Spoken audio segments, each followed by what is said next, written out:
নতুন বছর আসতে না আসতেই লক্ষ্মীর ভান্ডার প্রকল্প নিয়ে একটা বিরাট আনন্দের খবর আজকের এই ভিডিওর মাধ্যমে আপনাদেরকে জানাতে চলেছি। লক্ষ্মীর ভান্ডারের টাকা কি বাড়তে পারে? আপনাদের অনেকের মনে সংশয় আছে এবং আপনারা ভাবছেন কি আদেও বাড়বে। আজকের এই ভিডিওর মাধ্যমে সমস্ত কিছু কিন্তু পরিষ্কার করে দিতে চলেছি, ভিডিওটি শেষ পর্যন্ত দেখুন। এছাড়াও লক্ষ্মীর ভান্ডার সংক্রান্ত 5টি নতুন এমন আপডেট আজকের এই ভিডিওর মাধ্যমে বলবো, সেই আপডেটগুলো আপনাদের জানা অত্যন্ত প্রয়োজন। যারা পুরনো উপভোক্তা আছেন তাদের জন্য মোট 3টি আপডেট আছে, আর যারা নতুন লক্ষ্মীর ভান্ডারের জন্য আবেদন করেছেন তাদের জন্য 2টি প্রধান কিন্তু আপডেট আজকের এই ভিডিওর মধ্যে বলবো। তো ভিডিওটি শুরু থেকে শেষ পর্যন্ত দেখবেন এই আশা রাখি। এছাড়াও জানুয়ারি মাসের লক্ষ্মীর ভান্ডারের টাকা কোন জেলায় কবে ঢুকতে চলেছে, আপনার অ্যাকাউন্টে কবে টাকা ঢুকবে, সমস্ত কিছু কিন্তু আজকের এই ভিডিওতে গুছিয়ে আপনাদেরকে বলবো। তো ভিডিওটি শুরু করার আগে আপনি পশ্চিমবঙ্গের কোন জেলা থেকে আমার এই ভিডিওটি দেখছেন অবশ্যই কমেন্ট সেকশনে জানাবেন। সেক্ষেত্রে আমি সরাসরি আপনাকে রিপ্লাই কমেন্টের মাধ্যমে জানিয়ে দেবো যে আপনার অ্যাকাউন্টে এই মাসের অর্থাৎ জানুয়ারি মাসের লক্ষ্মীর ভান্ডারের টাকা ঢোকার কবে নাগাদ সম্ভাবনা আছে।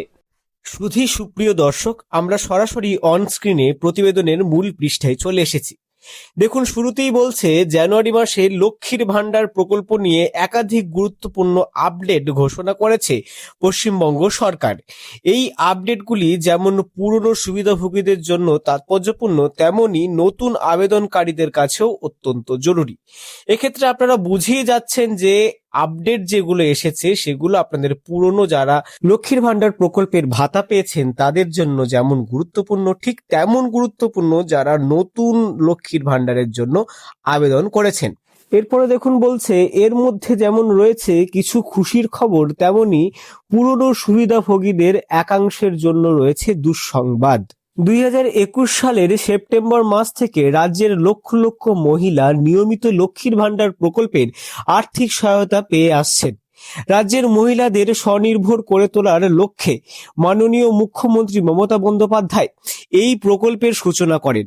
বর্তমানে এটি পশ্চিমবঙ্গ সরকারের অন্যতম জনপ্রিয় জনকল্যাণমূলক প্রকল্প হিসাবে পরিচিত। অর্থাৎ লক্ষ্মীর ভান্ডার লক্ষ্মীদের জন্য, অর্থাৎ আমাদের ঘরের মা বোনদের জন্য কিন্তু বিরাট বড় একটা উদ্যোগ। মাননীয় মুখ্যমন্ত্রী মমতা বন্দ্যোপাধ্যায়ের তরফ থেকে তিনি যেটা চেয়েছিলেন যে সমস্ত মহিলাই স্বনির্ভর হোক, এবং সেই কারণেই কিন্তু লক্ষ্মীর ভান্ডার প্রকল্প খুব জনপ্রিয় হয়ে উঠেছে জনগণের কাছে। চলুন পরবর্তীতে কি বলছে আমরা একটু দেখি।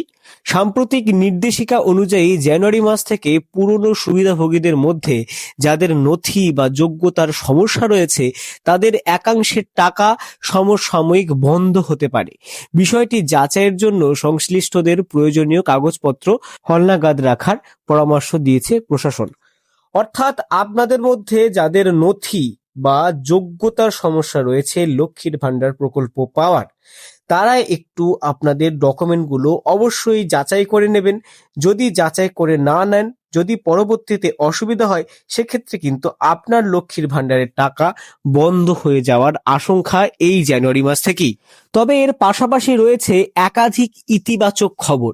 নতুন আপডেট অনুযায়ী লক্ষ্মীর ভান্ডার প্রকল্পে নাম থাকা সত্ত্বেও এখন থেকে মহিলারা রাজ্য সরকারের একাধিক সামাজিক প্রকল্পের সুবিধা একসঙ্গে পেতে পারবেন।